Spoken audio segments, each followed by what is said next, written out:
Let's dive into one of the most spectacularly dumb downfalls in history. Kings who lost their thrones in the most embarrassing, ridiculous, and completely avoidable ways. You'd think being a king meant untouchable power, but history loves proving people wrong. And these rulers found out the hard way that even a crown can't save you when you make truly horrible decisions. Before we begin, make sure to subscribe so you don't miss more historical chaos. And let me know in the comments where you're listening from and what time it is. Alright, let's get comfortable and begin. Edward II of England was one of those kings who, if placed in a modern workplace, would be the kind of manager who hires his best friend with zero qualifications, ignores every piece of advice from senior staff, and somehow still wonders why everything is falling apart. His reign was a spectacular disaster, fueled by incompetence, reckless favoritism, and a refusal to read the room when it came to politics. A mix so potent that it led to him being unceremoniously kicked off the throne, imprisoned, and ultimately, mysteriously, murdered in a way historians still argue about today. You see, being a king comes with a few unspoken rules. Don't alienate powerful nobles. Don't lose wars embarrassingly. And for the love of all things royal, don't hand over power to personal friends whose only qualification is, "I like hanging out with this guy." Edward, unfortunately, did not understand any of this. His rule started in 1307, and from day one, it was clear to absolutely everyone except himself that he was not cut out for this job. Now, every king has favorites, close friends, trusted advisors, people they rely on for counsel. But Edward went beyond this. He had one favorite in particular, Piers Gaveston, who was basically his medieval equivalent of a college roommate he refused to let go of.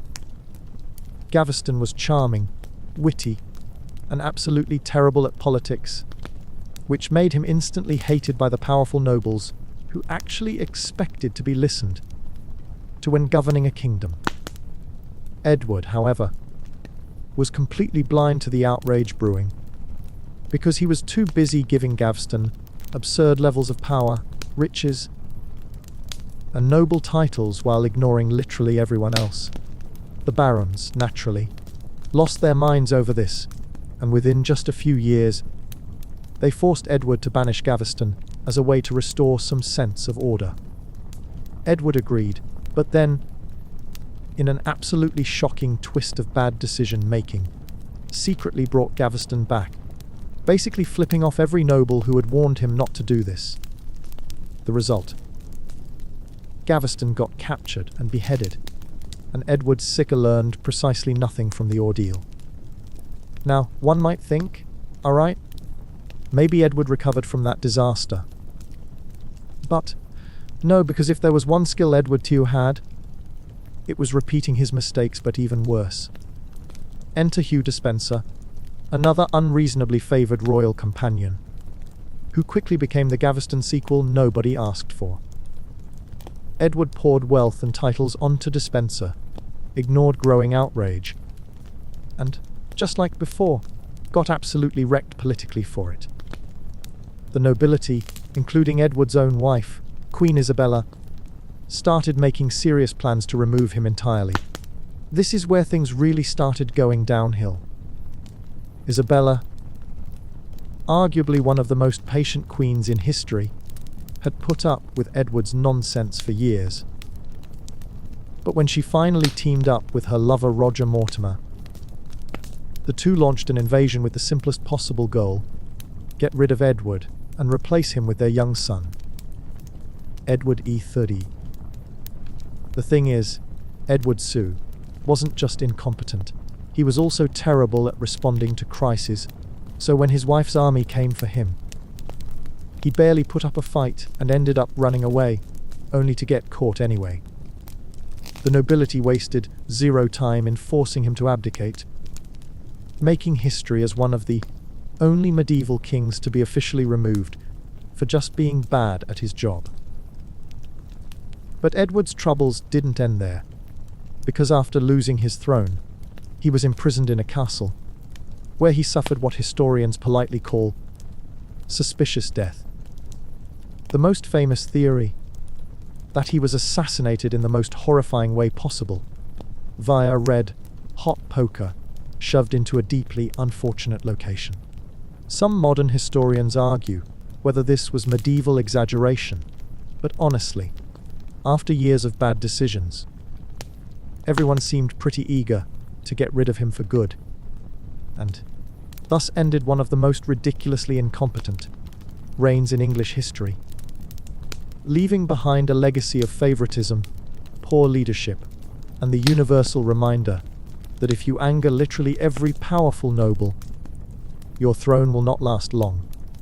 But if you thought Edward Tiberi was a mess, hold on, because the next king we're about to discuss managed to lose his throne in an entirely different, yet equally humiliating fashion.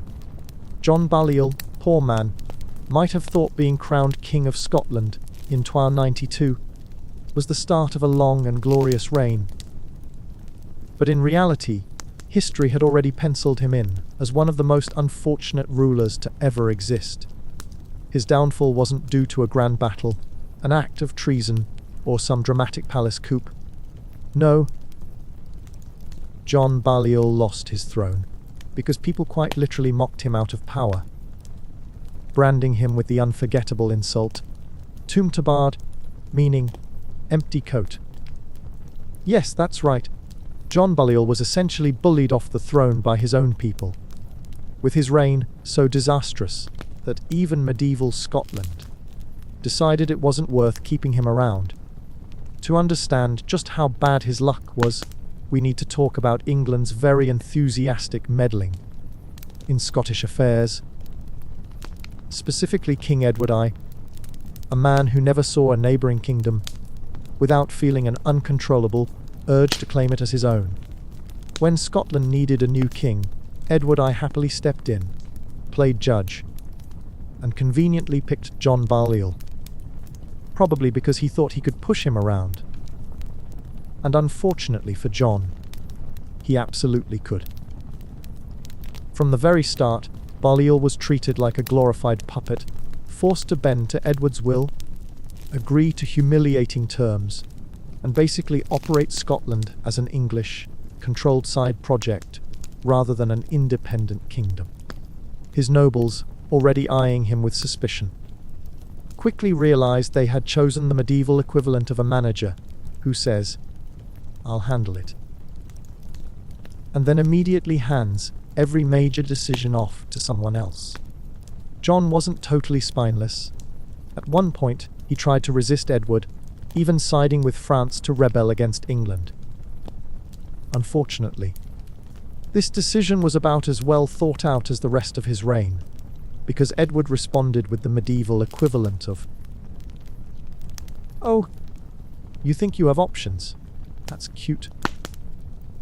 England launched an invasion, and instead of leading a bold defense, John essentially rolled over and let Edward stomp all over Scotland like he was testing out new combat strategies on easy mode. And this is where things took a truly humiliating turn.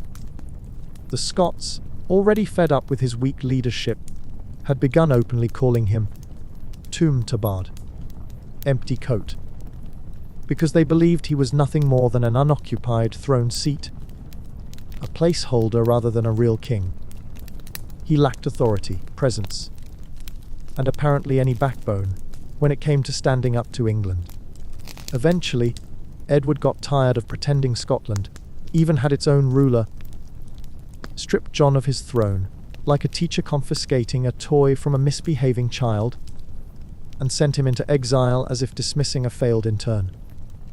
At this point, John was officially the most useless king Scotland had seen, and when he was finally allowed to leave exile, he never even attempted to reclaim his kingdom, because, honestly, nobody was going to let him. His reputation was so thoroughly ruined that even mentioning his name probably got people groaning in frustration, and he spent the rest of his life out of sight, far away from Scottish politics, never returning to try again. Thus ended the reign of Scotland's most ridiculed ruler, a king so weak and ineffective that his own people rejected him, calling him an empty throne rather than a real monarch. If you thought that was humiliating, though, hold on. Because the next ruler we're about to discuss managed to lose his throne in a way that is, somehow, even more ridiculous. Richard II of England was the kind of king who thought being charming and poetic could replace basic political strategy, and unfortunately for him, history does not take kindly to rulers who alienate absolutely everyone around them, while expecting loyalty out of sheer obligation. If medieval England had office politics, Richard would have been that manager who never listens to feedback, publicly humiliates co-workers for fun, and then gets shocked when everyone votes him out of leadership. His downfall wasn't sudden, nor was it the result of a singular mistake. It was an impressively gradual act of self-sabotage, carried out so thoroughly that by the time people had had enough of him, his throne was practically waiting to be taken by someone else. You see, Richard wasn't just bad at making allies, he was actively talented at making enemies. And when you rule a kingdom, that's a serious problem. His reign began in 1377, but as a young king, Richard had the misfortune of inheriting a kingdom deeply stressed out by war, plague, and financial disasters. Now, most rulers in this situation would hunker down, listen to advisors, and focus on stabilizing things, but not Richard. He decided he was divinely chosen, perfectly capable, and definitely not interested in hearing criticism from his nobles. Even his early years were marked by excessive spending, open favoritism toward personal friends, and a tendency to rule like a spoiled aristocrat rather than a competent king. The nobility, already unimpressed, started murmuring about how perhaps England needed a king who actually understood how government worked. Things escalated when Richard became obsessed with crushing any opposition, interpreting even the smallest disagreements as treasonous insults against his divine right to rule. This was a terrible approach, because in medieval England, power depended on a very delicate balance of alliances. A king needed nobles, military commanders, and political leaders to feel included and valued, or at the very least, not openly hostile toward him. Richard, however, thought he could rule without them, and proceeded to exile, execute, and strip titles from powerful figures left and right. Imagine walking into a workplace and firing half the senior staff, then expecting the remaining workers to stay loyal and productive. Not exactly a winning strategy. Perhaps his worst mistake was alienating Henry Bolingbroke, his cousin and eventual usurper, by exiling him and seizing his lands out of pure spite. Now, when you exile someone like Henry Bolingbroke, you have to understand that he's not just going to sit around sulking. He's going to plot his return. And when he does, everyone Richard annoyed will be lining up to support him. And that's exactly what happened. In 1399, Henry Bolingbroke returned with an army, and shockingly, Richard put up almost zero resistance. His lack of support from powerful nobles and military leaders meant that almost nobody was willing to fight for him, because frankly, he had made himself too unpopular to inspire loyalty. Within a few months, Richard had been completely overthrown, not with a grand battle or dramatic betrayal, but with the quiet ease of someone removing a particularly useless employee from a leadership position. Richard was imprisoned, later mysteriously killed, and Henry Bolingbroke became King Henry IV, proving once again that if you spend your entire reign making enemies, don't be surprised when those enemies work together to get rid of you. Richard's story is a masterclass in how to ruin your own reign by failing basic social skills. But if you thought this was bad, let's now talk about Charles the Bold of Burgundy, a ruler who lost everything, not by alienating his allies, but by chasing glory while completely ignoring reality. Charles the Bold of Burgundy was the kind of ruler who heard the word caution and immediately decided it didn't apply to him. If medieval rulers were ranked by sheer recklessness, Charles would be sitting comfortably at the top, grinning like a man who absolutely refuses to read the warning labels on anything. His downfall was not due to political scheming, betrayal, or sheer incompetence like many of his unfortunate royal peers. No, Charles lost everything because he could not resist throwing himself into battle after battle, chasing glory like a medieval adrenaline junkie, until, eventually, history caught up with him. Now, Charles didn't start off as a disaster. He was ambitious, powerful, and incredibly determined. He had a vision: to unite his territories into a grand kingdom, stretching from the North Sea to the Alps, basically creating a massive super-state right in the middle of Europe. This was a solid goal in theory.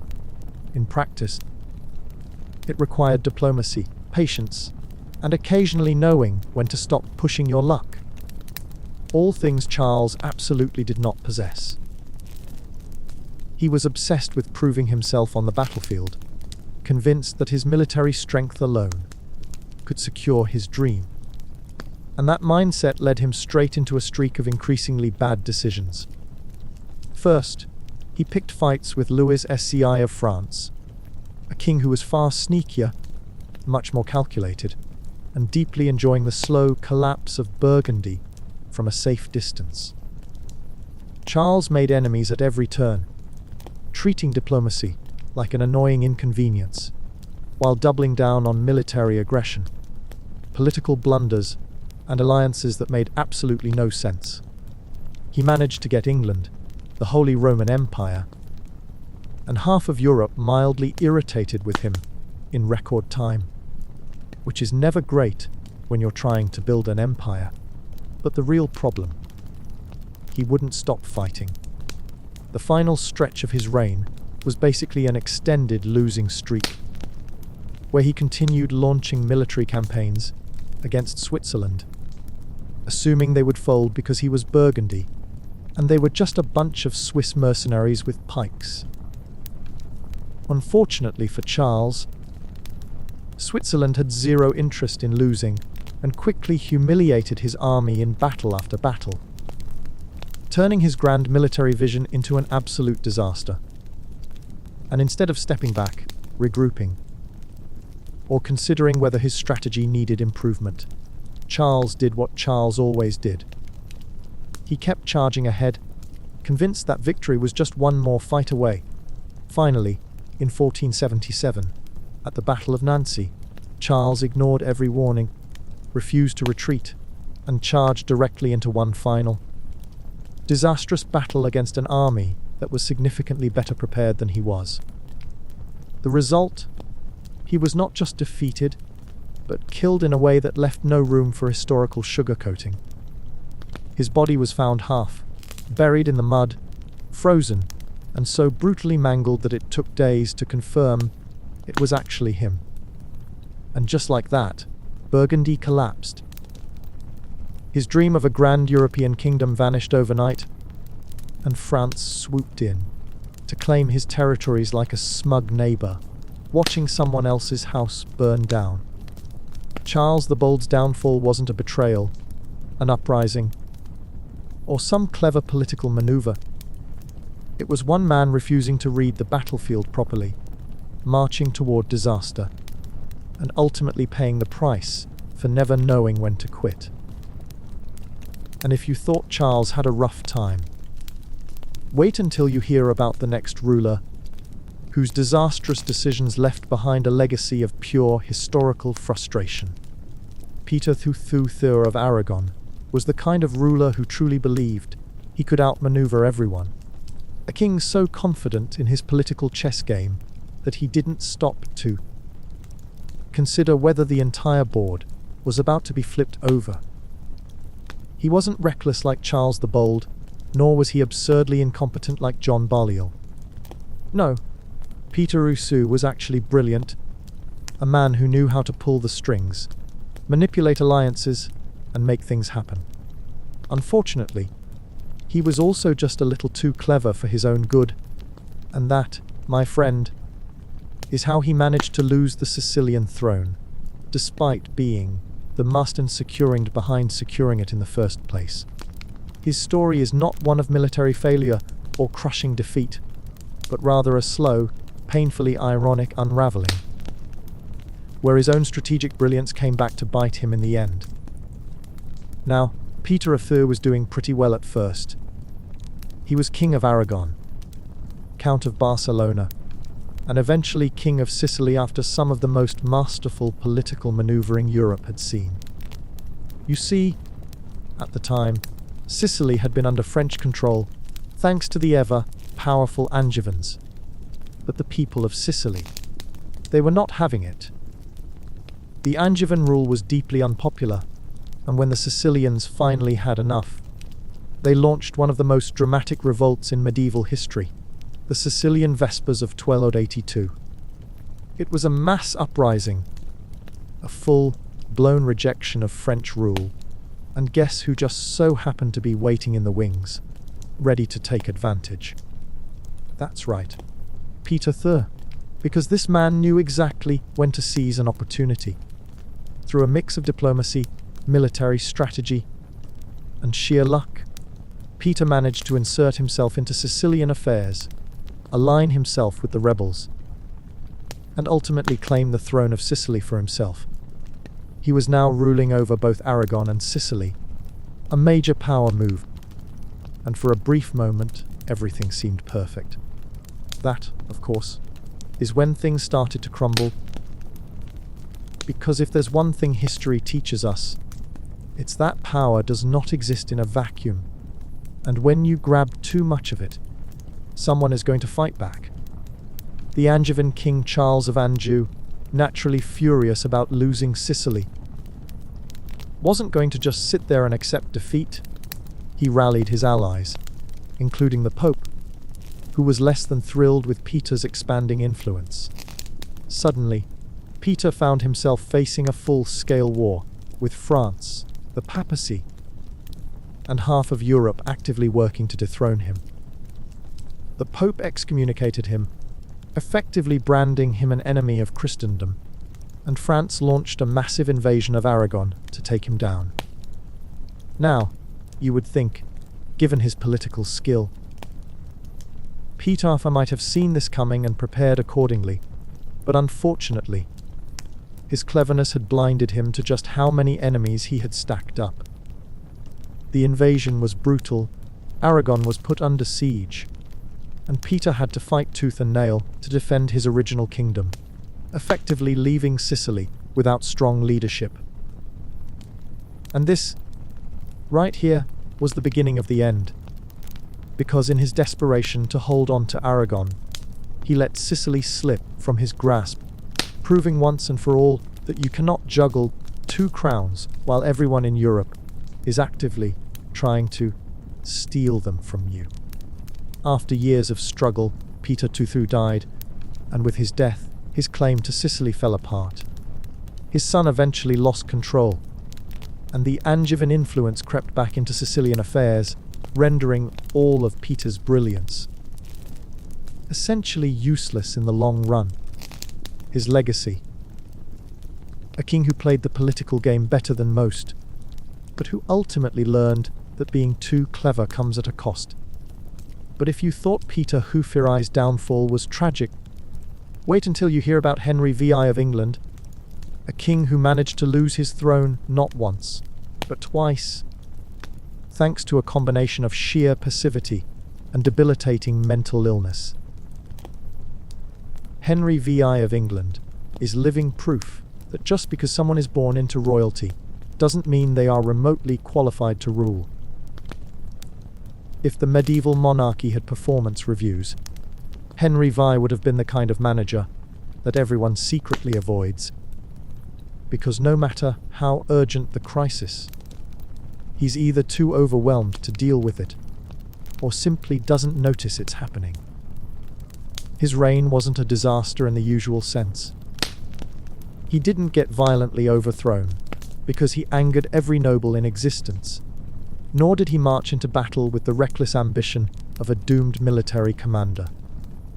No, Henry VI lost his throne twice, thanks to a combination of mental instability, complete passivity, and an uncanny ability to let terrible decisions happen around him without stopping them. To be fair, Henry VI started his reign as a literal child, inheriting the throne in 1422 at just 9 months old, which, unsurprisingly, meant that he wasn't exactly calling the shots in his early years. England was controlled by powerful nobles, acting as regents, and for a while, things held together simply because other people were making the decisions for him. However, once Henry actually took charge, it became very clear he was not built for this. Unlike his predecessor Henry V, who had dominated France and made England a serious powerhouse, Henry VI was entirely uninterested in warfare. He wasn't ambitious, he wasn't strategic, and worst of all, he didn't seem capable of ruling. Instead, he focused on religion, education, and charity, which, while nice qualities for a regular person, were absolute disasters for a medieval king trying to maintain an empire. And then, the mental health issues kicked in. Henry V was known for having severe episodes of catatonia, meaning he would fall into a state where he literally could not respond to the world around him. In 1453, he suffered a complete mental breakdown, during which he was incapable of speaking or recognizing his own family for over a year. This wasn't just embarrassing, it was a political catastrophe. Because in a time when strength and decisiveness were the backbone of leadership, Henry VI had neither. His nobles, fed up with his inability to rule, started looking elsewhere, and before long, the infamous Wars of the Roses erupted, a full-blown power struggle between the houses of Lancaster and Henry V's faction in York, led by the ambitious Edward IV. And, well, Henry V was not the kind of king who survives civil wars. Edward IV was everything Henry VI was not: strong, assertive, and politically ruthless. In 1461, he completely overthrew Henry, taking the throne and forcing the mentally fragile former king into exile. And that should have been the end of Henry's disastrous rule. However, in 1470, through a series of chaotic alliances and noble betrayals, Henry VI was briefly restored to the throne, once again placed in charge of England, despite having absolutely zero ability to govern it. The nobles tried their best to pretend this was fine, but unsurprisingly, Edward IV came back less than a year later and absolutely crushed Henry's forces for good. Henry was imprisoned in the Tower of London, where he spent his final days as a broken, powerless puppet until he was quietly murdered in 1471, most likely on Edward IV's orders, to make sure nobody ever tried to restore him again. Henry V's reign is a historical lesson in what happens when a king has no leadership skills, no political instincts, and a nervous breakdown at the absolute worst possible time. Unlike most rulers who lose their thrones due to arrogance, military failure, or scandal, Henry's downfall came from sheer inability to function as a king, proving that sometimes a weak ruler can be just as destructive as a reckless one. But if you thought Henry VI's reign was a mess, wait until you hear about the next ruler, Charles V. Thicker of France, who lost everything in an embarrassingly reckless attempt to invade Italy that he definitely did not think through. Charles V of France was the kind of ruler who thought he was starring in his own grand epic, but in reality, he was a side character in a comedy about bad decision making. If there was ever a medieval king who needed a "Are you sure about this?" warning before making every major move, it was Charles. His downfall wasn't due to betrayal, internal rebellion, or political scheming. He single-handedly wrecked his kingdom's finances, prestige, and military strength in one gloriously disastrous attempt to conquer Italy, a mission that he absolutely should have thought through more carefully. This was a man who wanted to create history, but instead, he became a cautionary tale for every future ruler who considered launching an invasion without thinking about the consequences. Now, France was already powerful when Charles V inherited the throne in 1483, but instead of focusing on strengthening his kingdom, Charles was obsessed with Italy. He had his eyes on Naples, convinced that he was meant to rule there, because of a vague dynastic claim that might as well have been written on a napkin. And rather than carefully planning his conquest, he decided to go all in, assembling a massive army and charging south, like a man playing medieval Risk, with absolutely no understanding of diplomacy. At first, things seemed shockingly easy. He marched into Italy, captured Naples with little resistance, and for a brief moment, probably thought he was a military genius. Then, reality hit him like a brick to the face. You see, Italy was not just sitting around waiting to be conquered. It was a complicated web of powerful states, rich families, and rulers who did not appreciate being trampled over by a French king who hadn't even sent a proper "Hello, I'm invading" letter beforehand. The moment Charles seized Naples, basically every major power in Europe turned against him, forming the League of Venice, an alliance that existed for the sole purpose of destroying him and forcing France out of Italy. What followed was a humiliating retreat, where Charles had to abandon his dreams of empire, scrambling back to France like a kid who got caught sneaking into a restricted area and now has security chasing him. His once proud army was battered, his kingdom was financially drained, and worst of all, he had accomplished absolutely nothing except angering every ruler in Europe. And just to add insult to injury, Charles died in 1498 from a freak accident, where he hit his head on a doorway, proving that sometimes history has a sense of humor. His failed campaign left France weakened, setting off decades of instability, and ultimately, his reckless ambition ensured that nobody remembered him as a great conqueror. Just as the king, who absolutely botched an invasion and hit his head at the worst possible time. But if Charles V suffered due to his obsession with war, the next ruler we're about to discuss, Louis the Pious, was brought down for the opposite reason. Not because he was too aggressive, but because he was too passive, too religious, and entirely ineffective when it came to keeping his kingdom together. Charles the Fat might have been a competent ruler in another timeline, perhaps one where paying off invaders indefinitely was considered a brilliant strategy rather than an invitation for more problems. But, alas, medieval Europe did not operate on "please leave, here's some gold" diplomacy, and Charles learned this the hard way.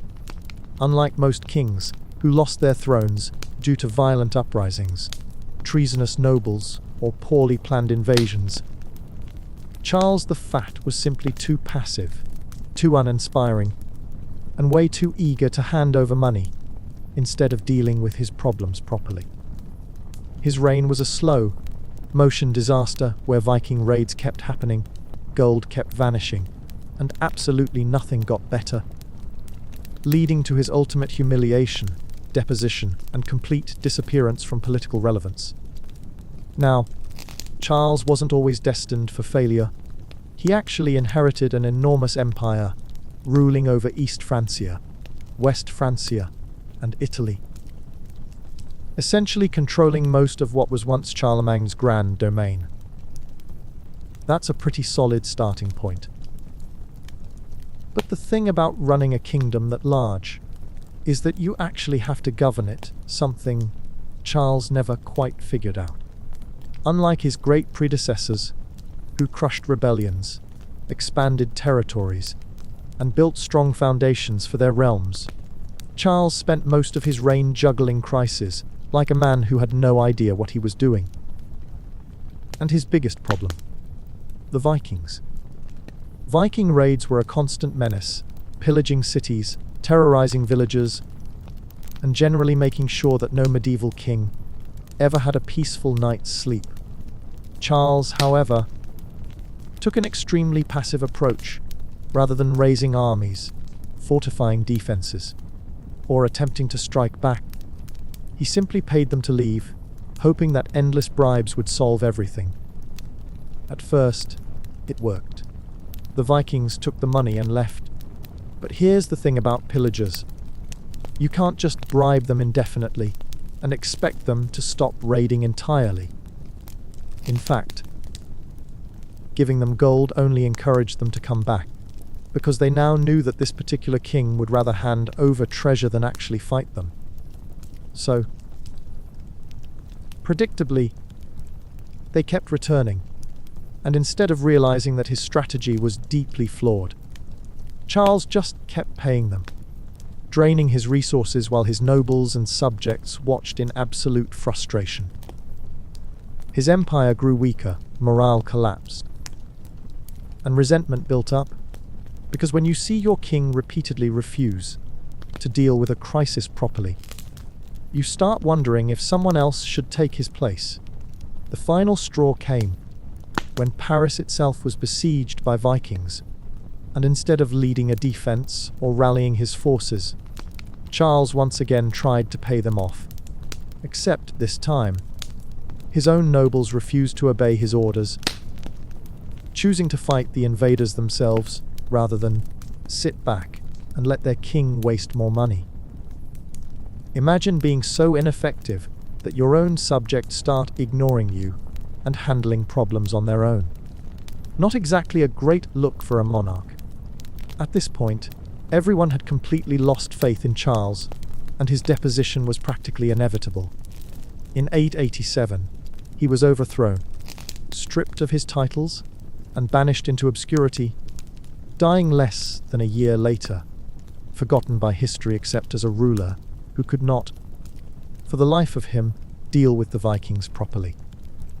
But if Charles the Fat lost his throne due to sheer political incompetence, Andrew III of Hungary's downfall was even more absurd, because he didn't lose his throne to an army, a rebellion, or even a real contender. He lost it to a completely fictitious prince, a man who did not actually exist. Now, how does a ruler manage to be outmaneuvered by someone who isn't even real? Well, let's find out. Andrew III of Hungary holds the unfortunate distinction of being the last king of the Urupur dynasty, but he didn't lose his throne because of an overwhelming military defeat, a scheming noble, or even a catastrophic political blunder. No, Andrew III lost everything to a completely fictional prince, a supposed rival who never actually existed. If there was ever a medieval ruler who could say, "I was outmaneuvered by a man who wasn't even real," Andrew II would be that king. His downfall was not just embarrassing, it was so absurd that historians still marvel at how Hungary managed to collapse under the weight of a succession crisis centered around a made-up person. Now, Andrew II wasn't entirely hopeless as a ruler, but he had one major problem. His claim to the Hungarian throne was always in question. He was considered the Venetian king because he was born in Venice, and despite being crowned, many nobles simply didn't believe he had the right to rule, which was a pretty bad starting position for any monarch. His reign was a constant struggle to keep hold of his crown, fighting off opposition from various factions who wanted to install a different, more legitimate ruler. But what happens when the opposition runs out of actual people to support? Apparently, they just invent one. Enter Prince Wenceslas, a completely fabricated figure who was supposedly the true heir to the Hungarian throne. Despite the fact that no one had actually seen him or could confirm his existence. This wasn't a case of mistaken identity or an unknown claimant suddenly stepping forward. This was straight-up medieval fiction, the kind of royal succession crisis that could have been written as a bad historical drama with zero historical accuracy. The problem was, Hungary was already politically unstable, and enough nobles believed in this fictitious prince that Andrew III's reign was effectively doomed.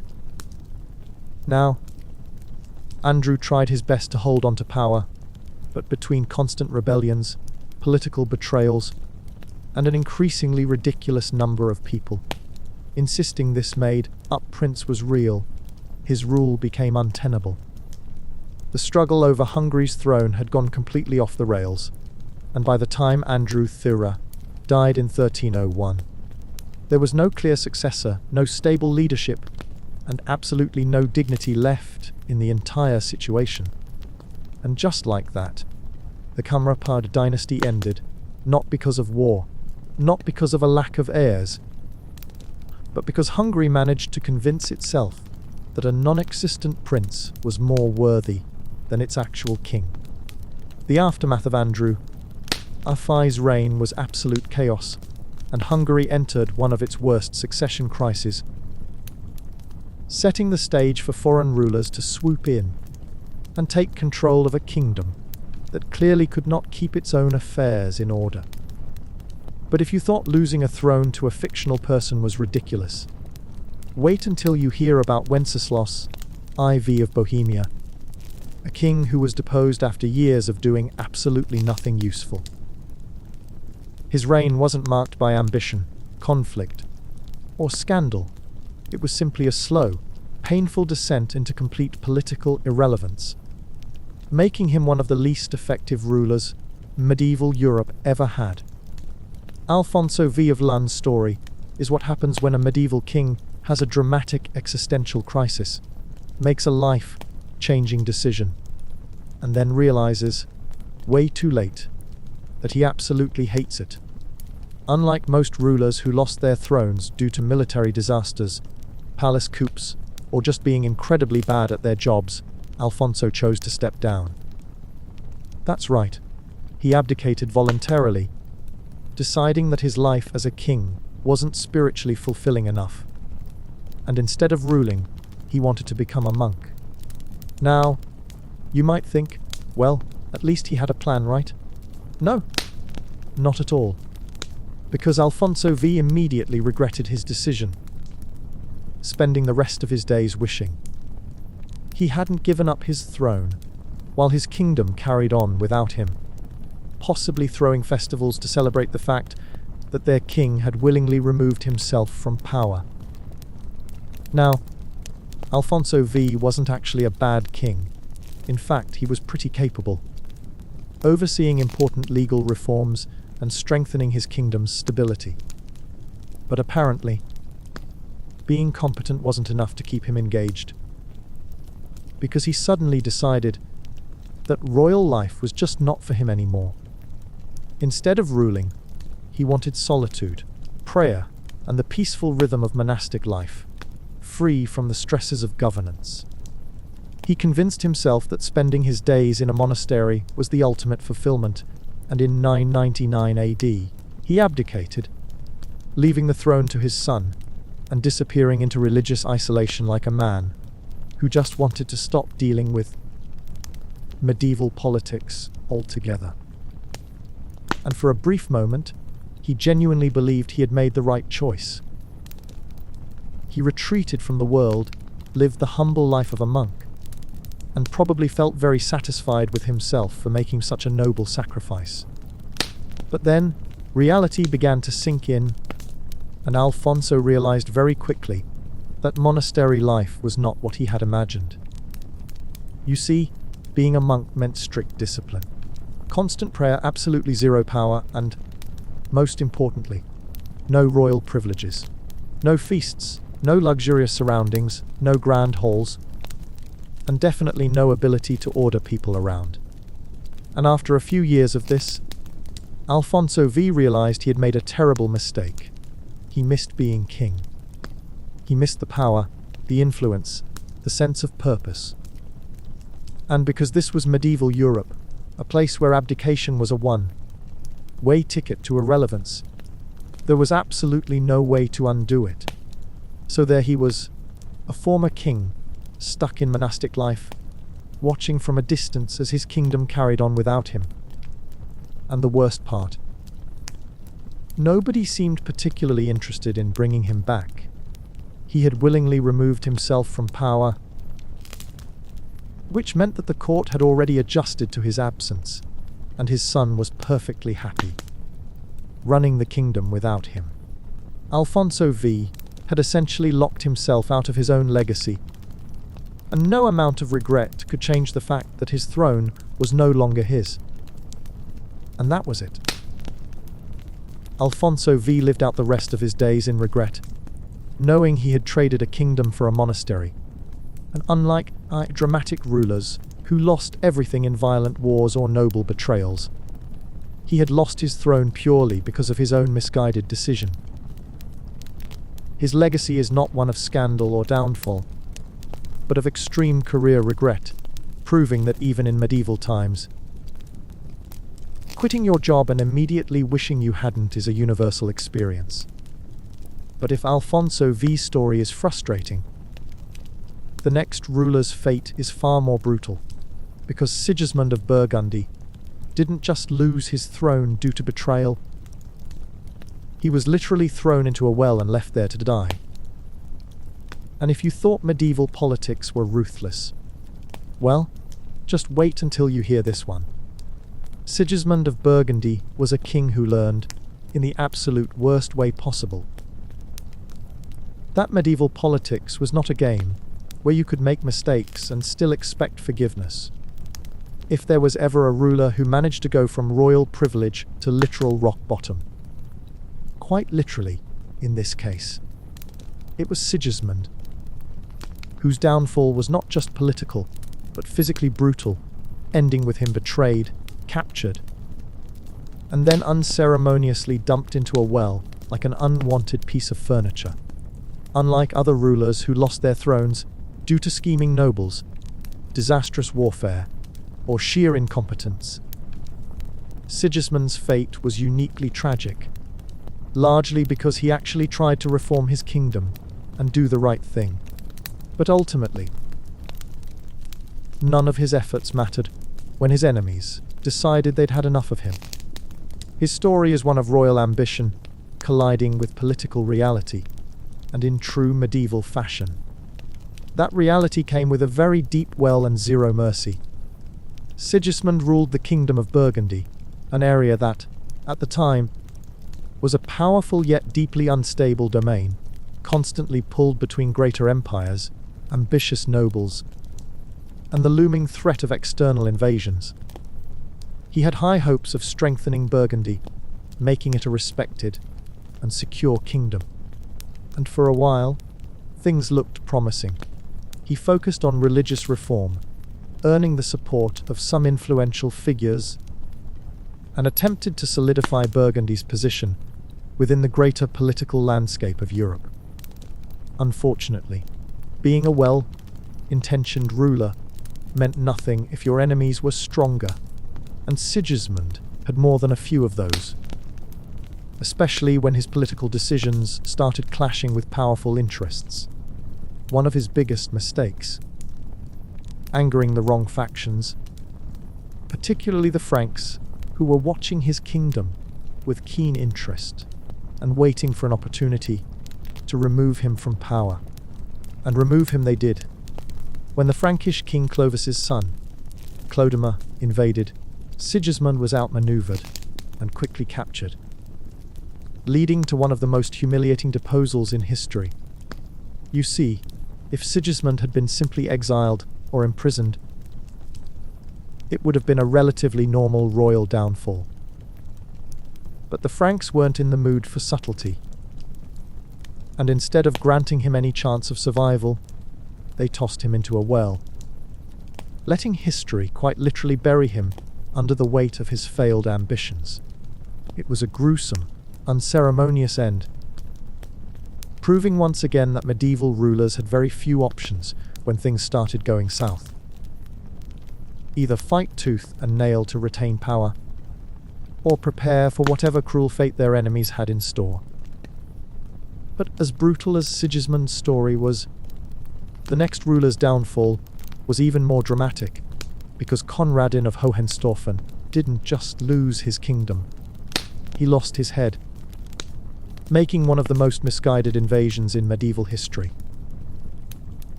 Campaign that was doomed from the very start, yet he marched on anyway, convinced that victory was just within reach.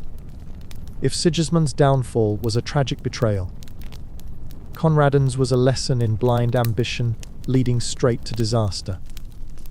Conradin of Hohenstaufen was the kind of young ruler who should have known better, but absolutely did not. A tragic figure who believed he could reclaim his family's lost glory through sheer determination, only to walk straight into one of the most humiliating failures in medieval history. His story is not one of long-term political incompetence, rebellion, or slow decline. No, Conradin's downfall happened all at once, the result of one misguided invasion that led not only to the loss of his claim to the throne, but also to the loss of his actual head. Unlike other rulers who were exiled, imprisoned, or simply forgotten, Conradin's fate was public, brutal, and a clear message to anyone else who dared to make the same mistake he did. Now, Conradin was born with royal expectations, a prince of the Hohenstaufen dynasty, which had once ruled Germany, Sicily, and large parts of Italy. But by the time he came of age, his family had already lost most of its influence, and much of Europe had moved on from the idea of a Hohenstaufen revival. Unfortunately, Conradin hadn't. He was young, ambitious, and dangerously convinced that he could reclaim what was once his family's empire, despite the fact that all available evidence suggested this was a horrible idea.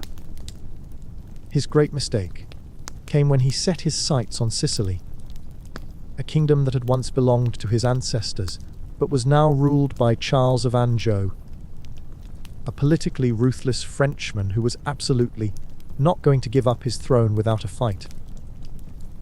Conradin gathered an army, convinced loyalists to join his cause, and prepared to march on Sicily, as though he was Charlemagne reborn, destined to rule Italy. The problem: he severely underestimated Charles of Anjou, mistook noble enthusiasm for actual military support, and failed to realize that medieval warfare requires more than just confidence. The battle came in 1268 at Tagliacozzo, where Conradin's forces, initially appearing to have the upper hand, were suddenly outmaneuvered in one of the oldest tricks in military history. A fake retreat that lured his troops into dropping their guard before an ambush completely destroyed them. Conradin, shocked by the sudden turn of events, fled, but was soon captured, his dreams of victory collapsing in an instant.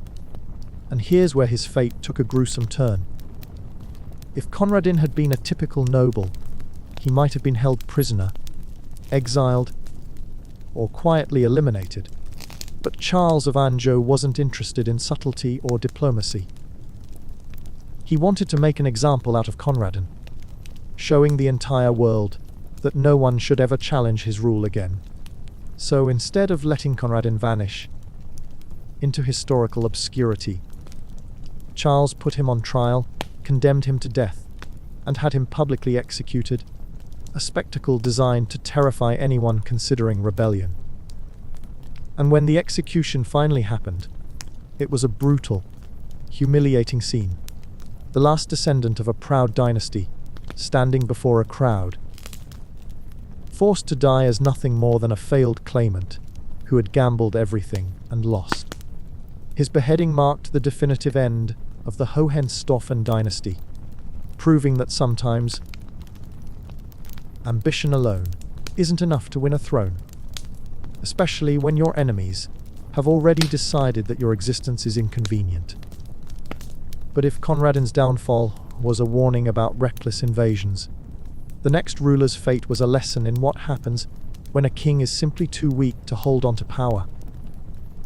Wadys Arthu of Poland, a ruler who thought he could fight the Ottomans, but instead vanished without a trace, leaving behind one of history's most baffling royal disappearances, is next in line. Wadys Arthu of Poland might have gone down in history as a bold warrior king, a ruler who stood against the rising power of the Ottoman Empire in a grand, heroic final battle. Instead, he is remembered for something far more mysterious, vanishing without a trace, leaving behind one of the most baffling royal disappearances in history. Unlike other kings who lost their thrones due to betrayals, revolts, or sheer incompetence, Wadys Arthu's downfall happened on the battlefield. Yet no one can say for certain what happened to him after his last fight. Did he die fighting? Did he escape and live in exile? Or did he fade into obscurity, his identity forever lost? To this day, historians debate his fate, making Wadys Arthu one of the few medieval rulers who quite literally disappeared from history. Now, Wadys wasn't a weak or passive ruler. In fact, he was determined, ambitious, and ready to prove himself as a warrior king. His great test came when he decided to lead a crusade against the Ottomans, marching his army south in an attempt to challenge Sultan Murad II and push back the growing influence of the Ottoman Empire. At the time, the Ottomans were expanding rapidly, and many Christian rulers feared that Europe itself was at risk of being conquered, making Wadys Arthu's campaign more than just a show of power. It was an attempt to defend Christendom itself. Unfortunately, that ambition quickly turned into disaster. In 1444, at the Battle of Varna, Wadys Arthu found himself outmaneuvered, his forces overwhelmed by the vastly superior Ottoman army. Rather than retreating, the young king charged directly into the chaos, convinced that a bold final attack might turn the tide. And then, he was gone. There are multiple theories about what happened next. Some sources claim he was killed, his body lost among the fallen soldiers, never properly identified, in the aftermath of the battle. Others suggest that he survived and fled, wandering in secret, possibly even assuming a new identity. There were rumors for years that he had escaped, living somewhere in exile, but no solid evidence ever confirmed this theory. Unlike other rulers who faced public executions, political scandals, or definitive military defeats, Wadys Arthu simply vanished from history, making his legacy a mystery that scholars still debate to this day. But while Wadys Arthu's disappearance remains one of history's great unsolved puzzles, the next ruler we'll discuss, Otto IV of Brandenburg, had a downfall that was far less mysterious and much more humiliating, as he was literally kicked off his throne by the Pope for being too violent and unpredictable. If Wadys Arthu's reign ended in uncertainty, Otto's ended in pure medieval disgrace. Otto IV of Brandenburg was the kind of ruler who might have thrived in a kingdom where recklessness and violence were considered admirable qualities. But unfortunately for him, medieval politics still required some level of diplomacy, and Otto simply did not possess that skill. Unlike rulers who lost their thrones due to betrayal, failed wars, or sheer incompetence, Otto IV was forcibly removed by the Pope himself, a fate reserved only for those who were so unpredictable that even the Church decided they had to go. His reign was a whirlwind of brutality, bad decisions, and absolute refusal to listen to reason, proving once again that medieval rulers were not invincible if they angered the wrong people. Now, Otto IV was not particularly known for subtlety. He was aggressive, militaristic, and ruled with an iron fist, which might have been effective if he hadn't consistently alienated everyone around him. His leadership style was less about governing and more about destroying things, and as the years went on, his recklessness grew worse, making him one of the most problematic rulers of his time. The worst part: he wasn't bad at warfare, he was bad at literally everything else. His downfall came when his violent tendencies started causing major problems for the Church, which, at the time, held immense influence over European politics. Otto ignored religious authorities, disregarded papal warnings, and continued his aggressive campaigns, treating diplomacy as an annoying obstacle rather than a necessary tool for ruling. Unfortunately for Otto, the Pope had finally had enough, and in a stunning move that rarely happened to rulers, he was officially deposed by papal decree, a clear sign that even medieval kings could be kicked off their thrones if they pushed too far. Forced to step down, Otto IV faded into obscurity. His once fierce rule reduced to nothing as his enemies reclaimed their lands and stabilized the territories he had thrown into chaos. His legacy remains one of medieval destruction. A ruler who was too reckless for his own good, and who ultimately proved that even kings could be forcibly retired if they became more of a problem than a leader. But if Otto IV's downfall was due to his inability to stop fighting, the next ruler we'll discuss, Ethelred the Unready, was the complete opposite. Instead of waging endless wars, he lost his throne by trusting terrible advisors, making foolish decisions, and continuously paying off invaders, instead of actually stopping them, earning himself a reputation as one of England's most frustratingly ineffective rulers. His story, unlike Otto's, is not about relentless violence, but rather a king who refused to take control of his own kingdom properly.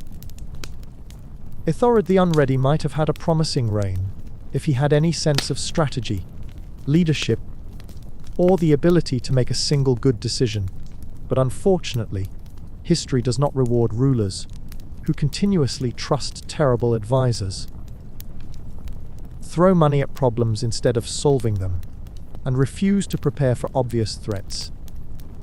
Unlike the kings who lost their thrones in glorious battle or dramatic betrayals, Ethelred lost his kingdom bit by bit, thanks to a combination of sheer mismanagement and an inability to deal with Viking invasions properly. His story is one of consistent failure, frustrating inaction, and a slow, inevitable collapse that could have been avoided if he had made literally any smart choices. Now, Ethelred ruled in Anglo-Saxon England, a time when Viking raids were a constant threat.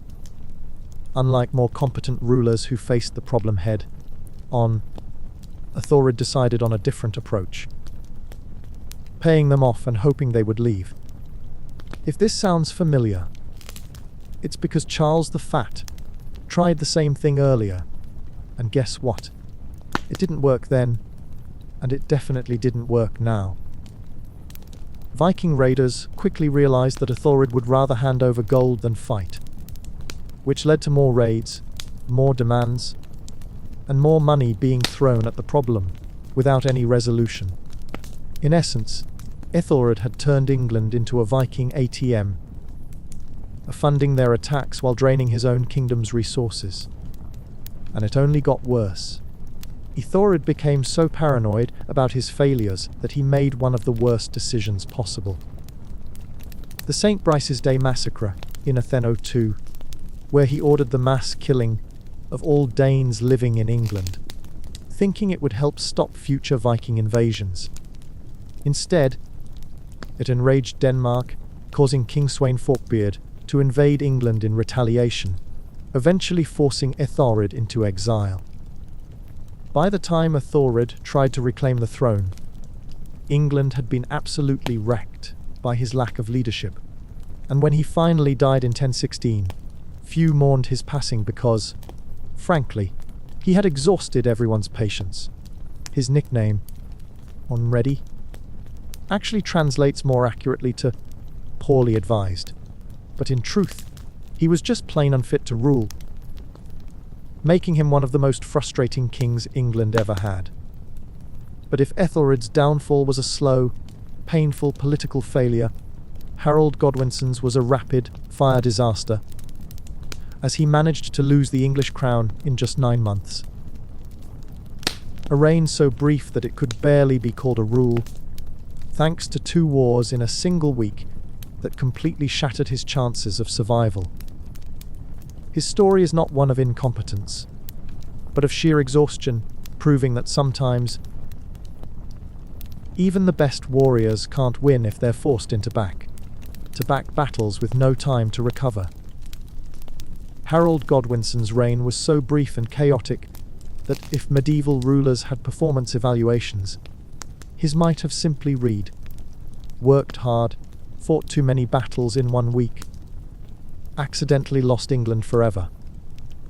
Unlike kings who lost their thrones due to betrayal, political scheming, or sheer incompetence, Harold's downfall came because he had to fight 2 massive wars within days of each other, with absolutely no time to recover in between, proving that sometimes, even the most skilled warriors can't win if fate decides to throw everything at them at once. If medieval England had a scheduling department, they would have strongly advised against the timeline of events that Harold had to endure. But unfortunately for him, historical misfortune operates on its own chaotic schedule. Now, Harold wasn't born a king, but he was a powerful noble, the son of Godwin, Earl of Wessex, one of the most influential figures in England. By the time King Edward the Confessor died in 1066, Harold was the most logical choice to take the throne, and so he did, much to the frustration of certain other claimants, particularly William, Duke of Normandy. But before Harold could properly secure his rule, he had one major problem. Another contender for the throne, Harald Hardrada of Norway, had decided he, too, was destined to be England's king, and launched an invasion in the north, forcing Harold to rush his army up to Yorkshire to deal with it. The result: the Battle of Stamford Bridge, where Harold won decisively, crushing the Norwegian forces and eliminating Harald Hardrada as a threat.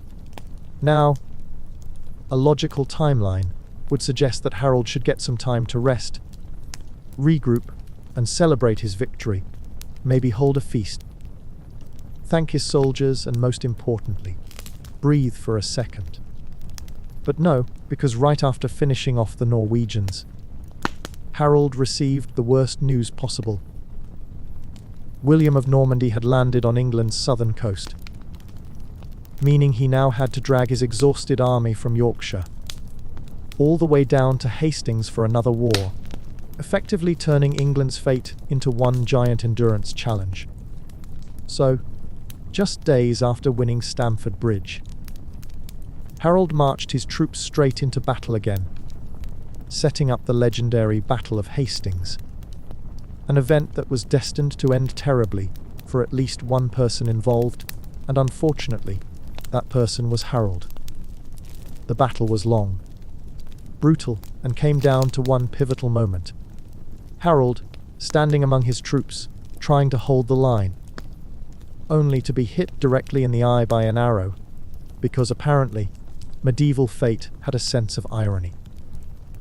His death marked the end of Anglo-Saxon rule in England, leading to William the Conqueror taking over, forever altering the country's history.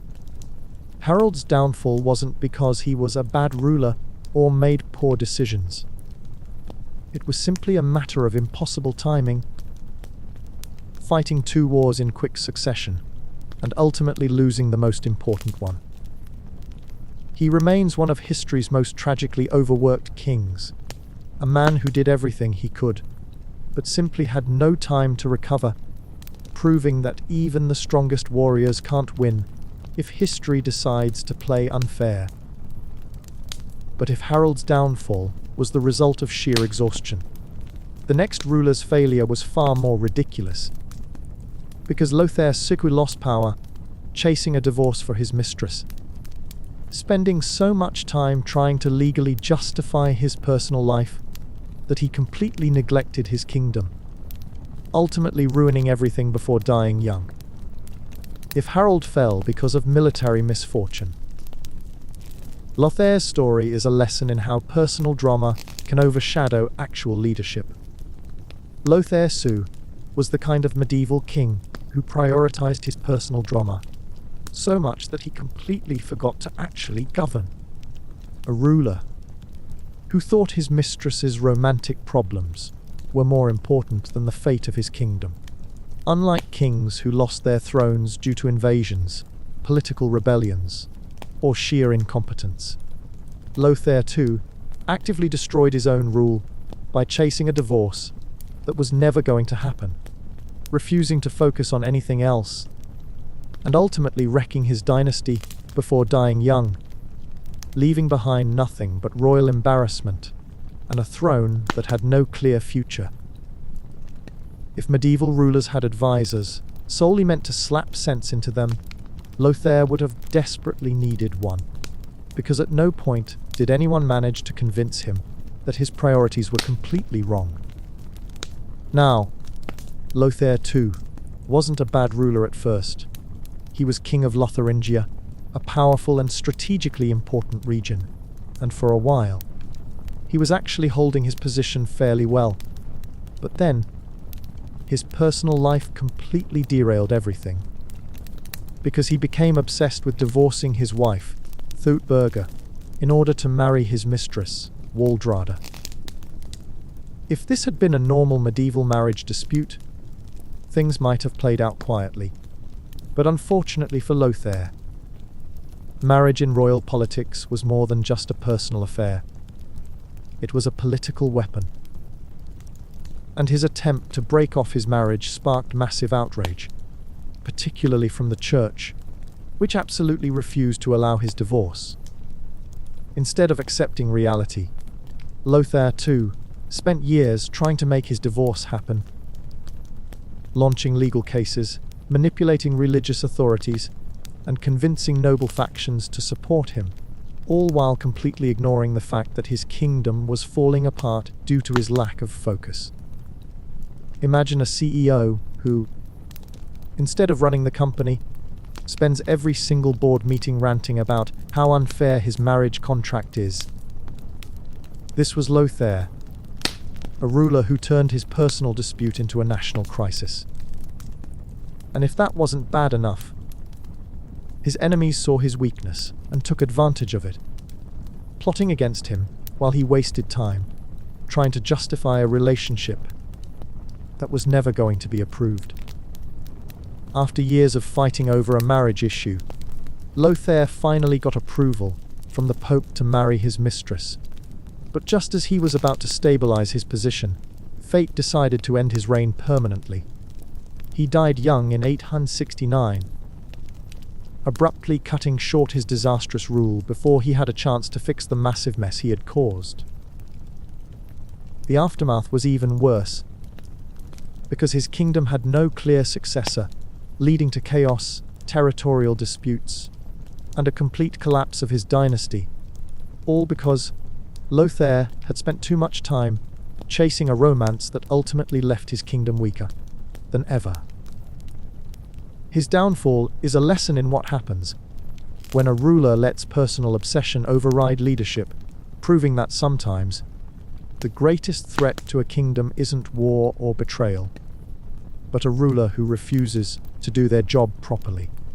But if Lothair High's downfall was a slow motion disaster, the next ruler's fate was far more sudden, because John I of France never even had the chance to govern at all. He died as a baby, possibly murdered for the throne, leaving behind one of the most suspicious royal deaths in history.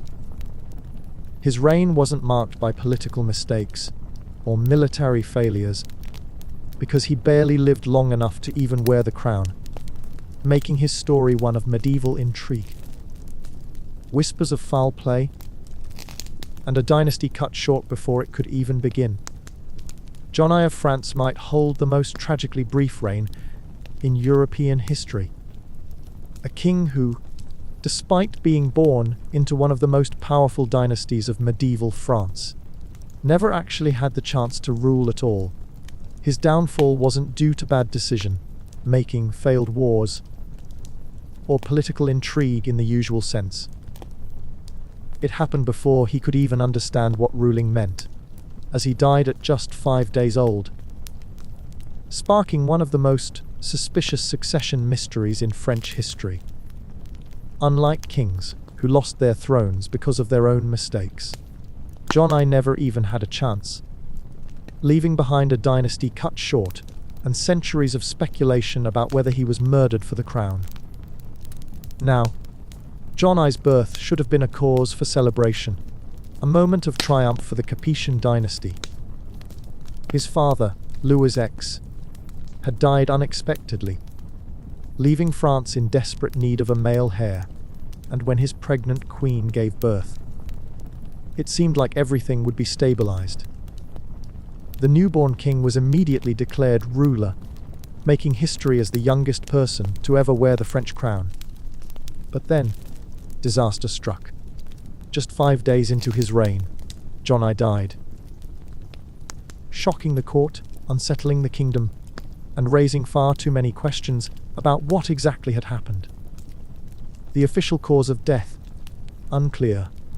Some accounts suggest natural illness, but others hint at foul play, poisoning, or intentional neglect, particularly because his uncle, Philip, immediately took the throne after his death, leading to centuries of speculation about whether the baby king was deliberately removed from the equation. After all, a newborn monarch was vulnerable, easy to eliminate without consequences, and France had many powerful nobles who might have preferred an adult ruler over an infant. Whether John I died by accident or design is something historians still debate, but his reign, if it could even be called a reign, remains one of the most tragically short in history, a reminder that medieval rulers didn't need to make mistakes to lose everything. Sometimes fate, or scheming rivals, decided their fates for them before they even had a chance to govern. But if John I's downfall was a tragic mystery, the next ruler's failure was far more frustrating, because Berenguer Raymond I of Barcelona wasn't taken out by political conspiracy or unexpected disaster. He simply ruled so weakly that his kingdom lost its prestige and territory, gradually crumbling under his mismanagement.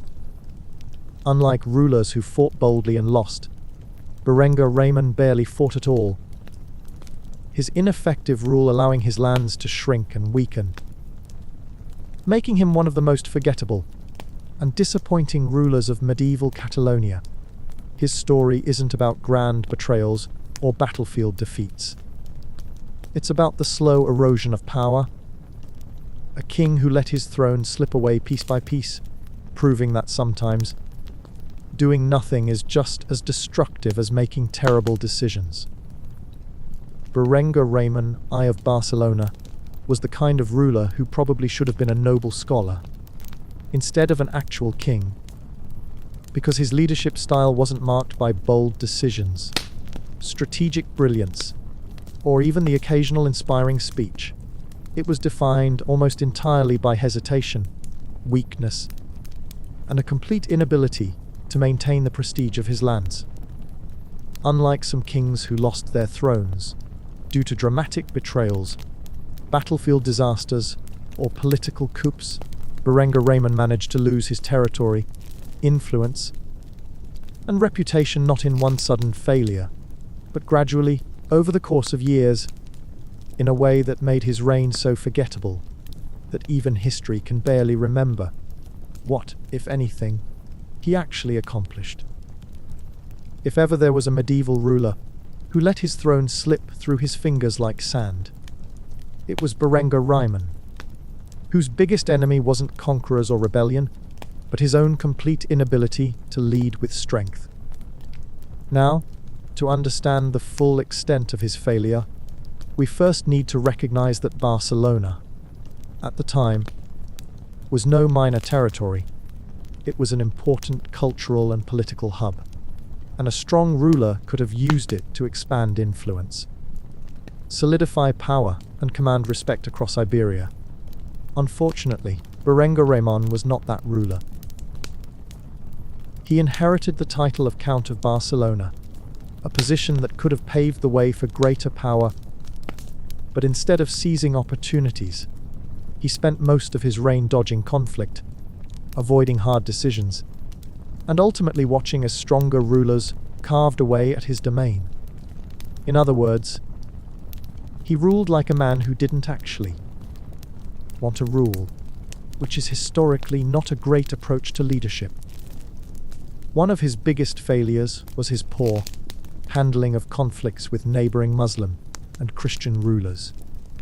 Instead of building strong alliances, Berengar Raiman struggled to maintain control, frequently ceding influence and power rather than actually strengthening his position. His rule was characterized by constant pressure from outside forces, particularly the stronger kingdoms around him, which were more than happy to take advantage of his inability to hold territory firmly. He was outmaneuvered politically, outmatched militarily, and barely maintained stability within his own lands, which meant that by the time his reign ended, Barcelona had lost prestige, power, and any semblance of real authority, making his legacy one of slow but inevitable decline. And the worst part, even his attempts at leadership were lackluster, because instead of rallying his people or inspiring loyalty, he governed in a way that made nobody particularly invested in keeping him in power. His nobles saw no reason to trust his leadership. His people lacked confidence in his decisions, and when history finally moved on from him, there was little left to remember, aside from the fact that his rule had allowed Barcelona to weaken at a time when it could have grown stronger. His legacy isn't one of catastrophic failure or dramatic downfall, but of wasted potential. A ruler who could have secured his kingdom, but instead let it crumble due to sheer passivity. But if Berengar Raiman's reign was a slow motion collapse, the next ruler's failure was far more immediate, because Louis XVI of Naples managed to lose his throne not once, but twice, purely because he failed to show up with an army when it actually mattered. His downfall wasn't the result of an overwhelming defeat or a superior rival. It was simply a series of moments where he was supposed to be present, but just wasn't, proving that in medieval warfare, one of the worst things you can do is just not show up at all. Louis II of Naples was the kind of medieval ruler who, if kingship had operated like a modern job, would have been fired immediately for repeatedly failing to show up when required. Unlike kings who lost their thrones due to military disasters, noble betrayals, or personal scandals, Louis XVI managed to lose not one, but two attempts at ruling Naples, simply because he was supposed to be present with an army, and just wasn't. His downfall wasn't dramatic or glorious. It was simply embarrassing, proving that sometimes medieval rulers didn't need grand enemies or political upheaval to be removed from power. Sometimes, all it took was their own failure to actually participate in their own wars. Now, Louis VI's story begins with an opportunity. The Kingdom of Naples was up for grabs due to dynastic conflicts, and several claimants were scrambling to secure the throne. Louis, backed by French support, had a clear chance to take power, But that required one essential thing, actually arriving in Naples with an army to solidify his claim. This was, arguably, the most straightforward part of ruling.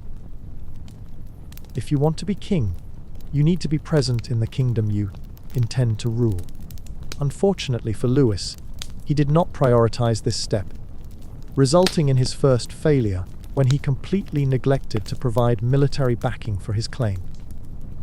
The result: his rival took the throne while he was off elsewhere, presumably thinking things would sort themselves out. Now, most rulers, upon losing their chance to claim a kingdom, might take a moment to reconsider their strategy, adjust their plans, and ensure they don't repeat their mistakes. Louis II, however, did not learn from his failure, because when the opportunity arose again, he once more gathered support, prepared for another attempt to rule Naples, and once again did not actually arrive in time with military backing, resulting in his second failed attempt at ruling Naples. At this point, his reputation as the king who refused to show up properly was cemented, and his rivals, who had been more than happy to take advantage of his absence the first time, once again secured power without serious opposition from him. His downfall isn't a story of political manipulation or tragic fate. It is simply a repeated failure to be present when it mattered, an inability to understand that ruling requires direct involvement, and a legacy that left historians shaking their heads at how poorly he handled his opportunities. He remains one of the most frustratingly passive rulers in European history, not because he lacked ambition, but because he refused to actually follow through on his ambitions when it counted. But if Louis II of Naples lost his throne by not showing up, the next ruler suffered a far more violent end, because James III of Scotland didn't just mismanage his kingdom. He was so disliked by his own nobles that when his rule fell apart, he was literally hunted down, forced to hide in a mill, and then killed, proving that, when a ruler loses the faith of their own people, history tends to end their reign in the most brutal way possible. His downfall wasn't quiet or passive. It was a full-scale rejection of his rule, leading to one of the most humiliating endings a medieval king could experience. James III of Scotland's reign was the kind of disaster that unfolded so gradually, yet so dramatically, that by the time he realized everything had collapsed around him, his only option was to run away and hide in a mill, which, as history would quickly prove, was not an effective survival strategy when the entirety of Scotland had decided they'd had enough of him.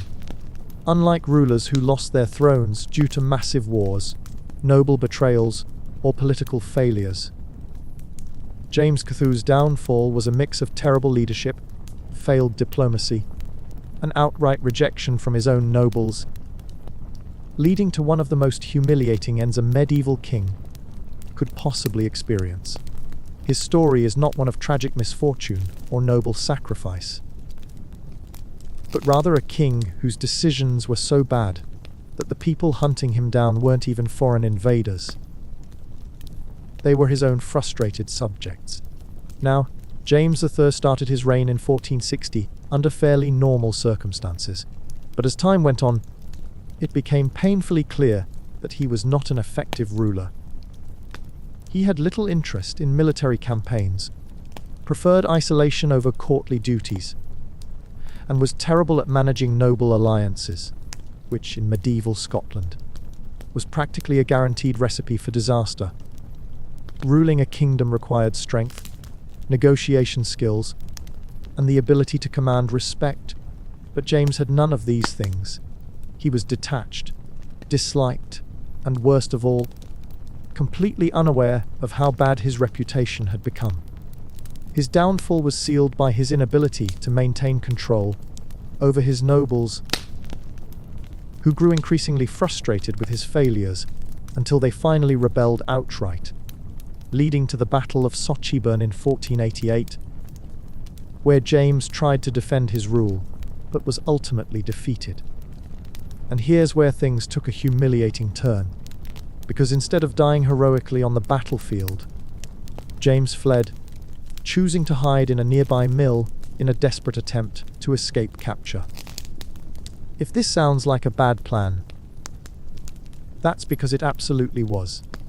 He was quickly discovered, and the people who found him, his own countrymen, mind you, proceeded to kill him right then and there, because, frankly, no one wanted him back in power. His death wasn't a noble sacrifice, a dramatic execution, or a grand final stand. It was a scared king hiding in a mill, hunted down by his own people and killed on the spot. A fate that perfectly reflected how little respect he had managed to earn over the course of his reign. His story isn't one of great military defeats or tragic betrayals, but of a ruler who so thoroughly alienated his own nobles that, by the time he fled, no one was interested in saving him. But if James of Firai's downfall was an embarrassing rejection from his own kingdom, the next ruler's fate was equally baffling, because Ladislaus the Posthumous was crowned as a baby, never actually ruled, and then died mysteriously before he ever had the chance to take the throne properly. His story is not one of failed leadership or bad military decisions, but of a royal infant whose life was wrapped in intrigue, uncertainty, and the ever-present possibility of foul play, making him one of history's most unfortunate monarchs. Ladislaus the Posthumous holds the unfortunate distinction of being one of the most useless kings in history, not because he ruled poorly, but because he never actually ruled at all. Unlike rulers who lost their thrones due to bad decisions, betrayals, or military disasters, Ladislaus's story is one of pure historical misfortune. A monarch who was crowned as a baby, spent his entire life as a pawn for other people's ambitions, and then mysteriously died before he had the chance to sit on the throne properly. His reign is one of those rare cases where a king existed more in theory than in practice, proving that sometimes medieval politics had a way of removing rulers before they even had a chance to fail on their own. Now, Ladislaus was born under chaotic circumstances. His father, Albert III of Germany, had died unexpectedly, leaving his unborn son as his only heir. This meant that Ladislaus was declared king before he was even born, making history as one of the few monarchs to rule a kingdom from the womb. When he was finally born in 1440, he was immediately crowned as King of Hungary and Croatia. Yet, due to obvious logistical issues, such as being an infant who could not speak, walk, or issue royal decrees, he had no actual control over his kingdom, meaning that his entire reign was controlled by regents and advisors. For most of his life, Ladislaus was a political chess piece, passed between powerful factions who used his name as justification for their own territorial ambitions, while the actual king had zero input on what happened in his own realm. His reign was a bureaucratic nightmare, with noble factions constantly plotting around his existence, debating over whether they should use him as a ruler or simply remove him entirely. Unlike most kings, who at least had a chance to prove their leadership, Ladislaus was never allowed to govern, making his rule nothing more than a placeholder for other people's ambitions.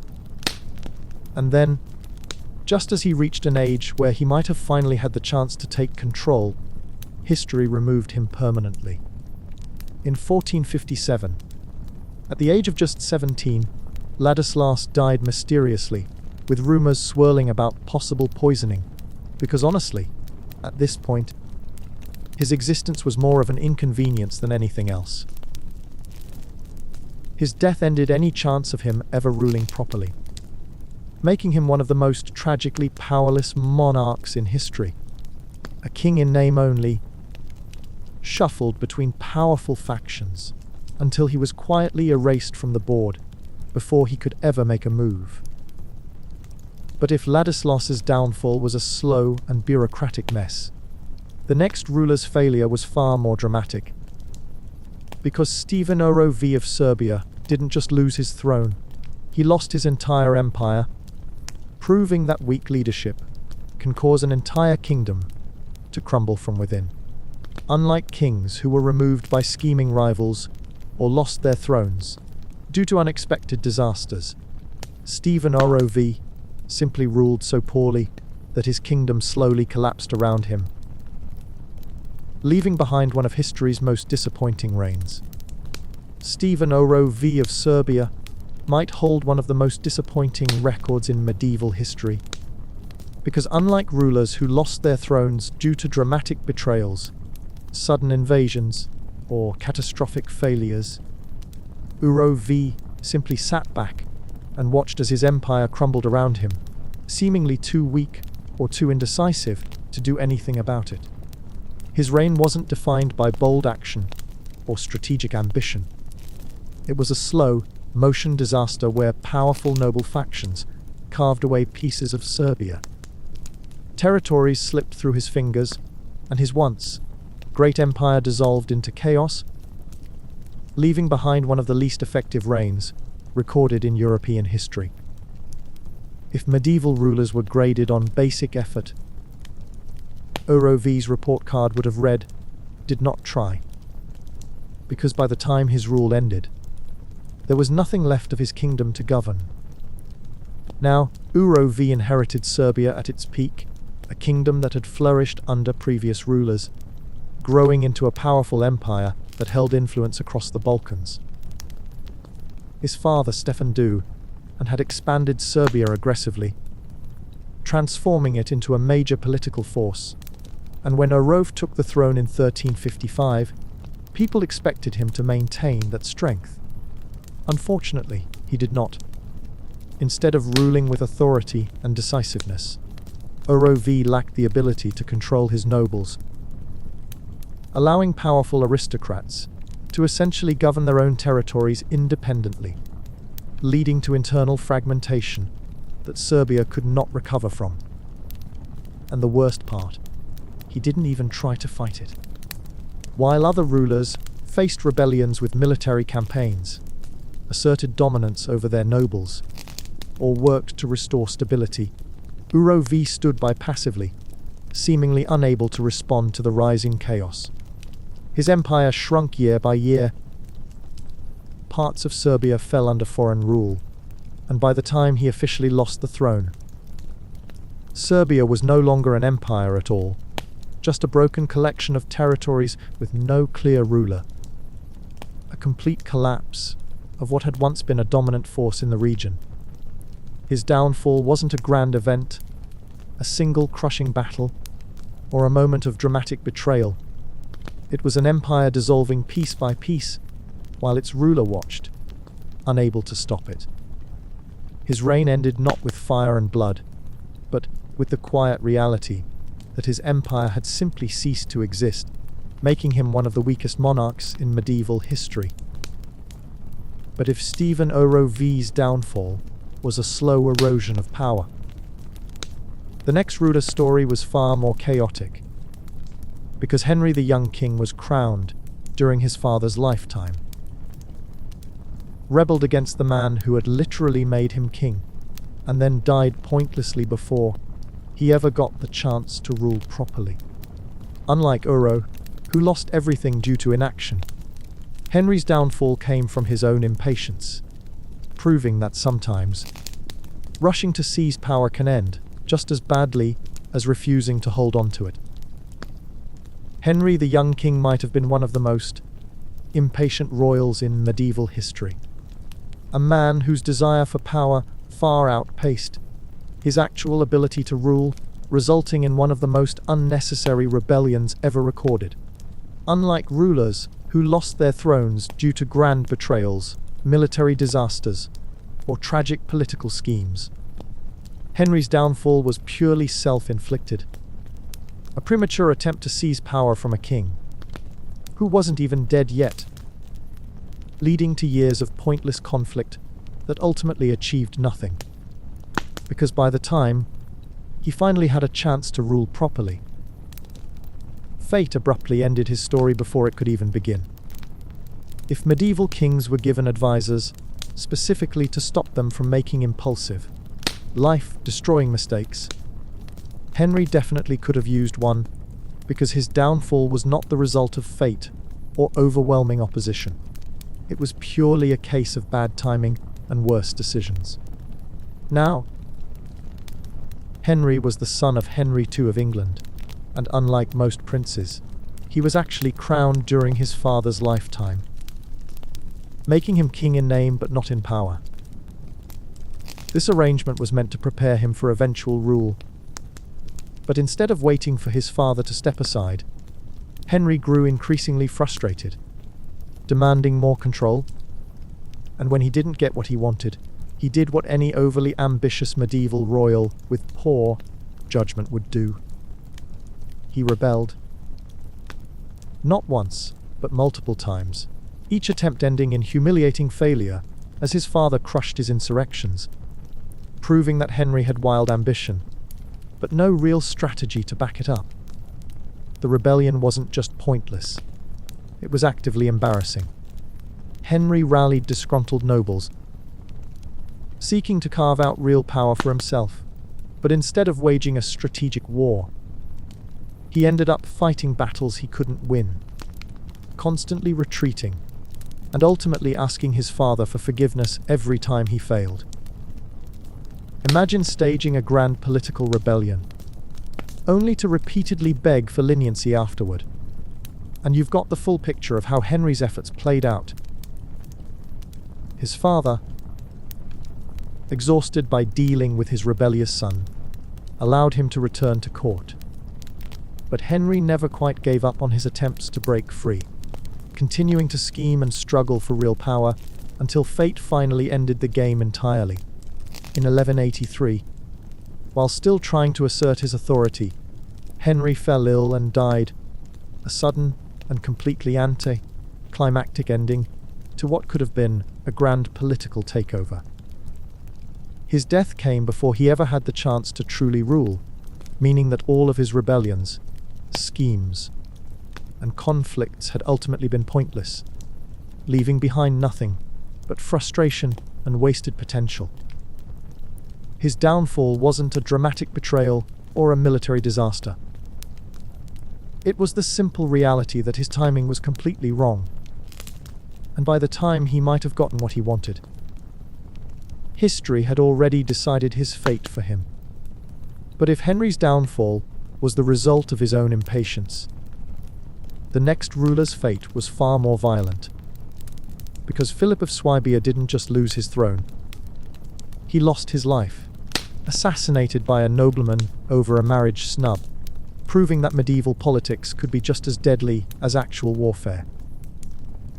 Unlike Henry, whose downfall was self-inflicted, Philip's was the result of personal grudges, making him one of the few rulers in history whose reign ended not on the battlefield, but with a dagger, an insult, and a nobleman who refused to forgive a perceived slight.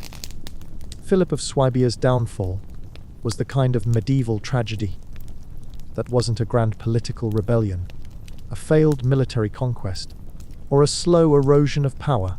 No, his story was a dramatic assassination over a personal grudge, proving that sometimes medieval rulers didn't need massive wars or betrayals to meet their end.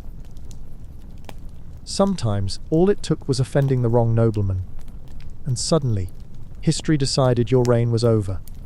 Unlike kings who lost their thrones due to strategic failures or catastrophic decision making, Philip was removed by a single angry man with a dagger, making his fate one of the most personal and petty assassinations in royal history. Now, Philip of Swabia was in the middle of securing power, rising through the chaotic politics of the Holy Roman Empire as a leading contender for the throne. He had strong allies, a legitimate claim, and for a while, It seemed like he might actually stabilize his rule. But then, personal drama happened. And in medieval politics, personal drama was just as dangerous as an invading army. Philip had promised one nobleman, Otto of Wittelsbach, a marriage alliance, only to later break that promise in favor of a different political match, effectively snubbing Otto completely. Now, most nobles, upon being denied a promised marriage arrangement, might have grumbled, plotted quietly, or simply accepted defeat. But Otto was not that kind of noble. Instead of letting the issue go, he decided that Philip's marriage betrayal was reason enough to murder him outright, marking one of the most extreme reactions to a broken wedding deal in medieval history. In 1208, during a seemingly normal event, Otto casually walked up to Philip, pulled out a dagger, and stabbed him to death, ending his reign in seconds, making it clear that sometimes medieval grievances were settled not with diplomacy, but with the fastest available weapon. His death shocked Europe, not because it was politically complex, but because it was so bizarrely personal. Philip was not removed by grand political scheming. He was removed by a nobleman who simply refused to be snubbed, proving that sometimes you don't need a war to change history. You just need one angry noble and a marriage dispute. And with that, we conclude this utterly ridiculous tour through the most embarrassing, absurd, and downright frustrating royal failures in history. If you've made it this far, congratulations. You've survived a journey through some of the worst decision-making medieval rulers have ever displayed. And hopefully, you now have enough entertaining disasters in your mind to lull you into sleep. So, close your eyes, rest well, and dream of a world where medieval kings actually made good choices.